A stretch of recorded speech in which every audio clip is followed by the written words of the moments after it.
இல்லை ஒரு ஆளுக்கு ஒரு டிக்கெட் வந்து பார்த்தீங்கன்னா 100 ரூபா. ட்ரோனில் இருந்து இத்தனை நாள் நம்ம தூத்துக்குடியோட வியூலாம் காமிச்சிருப்போம்.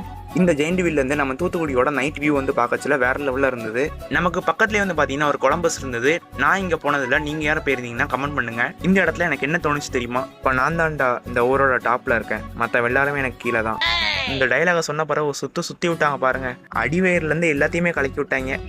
ஜெயிண்ட் வீல் சுற்றின சுற்றுக்கு என் தலை கிருகிருன்னு சுற்ற ஆரம்பிச்சிட்டு பொருட்காட்சிக்குள்ளேயே வந்து பார்த்தீங்கன்னா நிறைய ஷாப்ஸ்லாம் வந்து போட்டிருப்பாங்க. அதெல்லாம் அப்படியே சுற்றி பார்த்துட்டு நாங்கள் அப்படியே வெளியே வந்துட்டோம். வெளியே வரச்சில் ஜிகிருதண்டா கடை ஒன்று இருந்தது. என் தம்பிக்காரன் எனக்கு ஜிகிருதண்டா வேணும்னு சொல்லிட்டான். அதனால அவனுக்கு ஒன்று வாங்கி கொடுத்தாச்சு.